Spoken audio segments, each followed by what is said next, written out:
తెలంగాణ రాష్ట్ర మంత్రివర్గ సమావేశంలో కీలక నిర్ణయాలు తీసుకుంది. ఈ నిర్ణయాలను మంత్రి పొంగులేటి శ్రీనివాస్ రెడ్డి మీడియాకు వెల్లడించారు.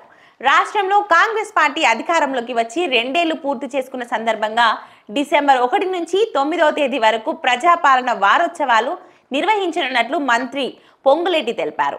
ప్రజాపాలన వారోత్సవాల తర్వాత స్థానిక సంస్థల ఎన్నికలు నిర్వహించాలని మంత్రివర్గ సమావేశంలో నిర్ణయం తీసుకున్నట్లు వివరించారు.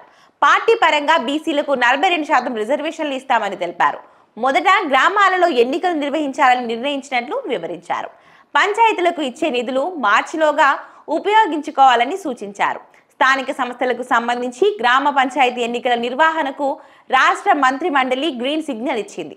ముఖ్యమంత్రి రేవంత్ రెడ్డి అధ్యక్షతన డాక్టర్ బిఆర్ అంబేద్కర్ రాష్ట్ర సచివాలయంలో ఇవాళ జరిగిన మంత్రి మండలి సమావేశంలో పలు అంశాలపై చర్చించి నిర్ణయాలు తీసుకుంది. ఆ వివరాలు చూస్తే స్థానిక సంస్థల్లో బీసీలకు 42% రిజర్వేషన్లు కల్పించాలన్న సంకల్పంతో గతంలో మంత్రి మండలి తీర్మానం చేయడం, అసెంబ్లీలో బిల్లుకు ఆమోదం తెలిపిన తర్వాత గవర్నర్ వద్ద పెండింగ్ లో ఉండడం, కొందరు హైకోర్టును ఆశ్రయించడంతో స్టే విధించడం, ప్రభుత్వం జారీ చేసిన ఆర్డినెన్స్ ను సుప్రీంకోర్టు తోసిపుచ్చిన పరిణామాలను మంత్రివర్గం సమగ్రంగా సుదీర్ఘంగా చర్చించింది.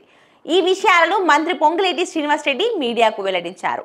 ఎన్నికలు నిర్వహించని పక్షంలో 15వ ఆర్థిక సంఘం నుంచి రాష్ట్రానికి రావాల్సిన దాదాపు 3,000 కోట్ల రూపాయల నిధులు నిలిచిపోయే ప్రమాదం ఏర్పడుతుందని కోర్టు సూచనలు పరిగణలోకి తీసుకొని వీలైనంత త్వరగా గ్రామ పంచాయతీ ఎన్నికలు నిర్వహించాలని మంత్రివర్గం తీర్మానించిందని అన్నారు.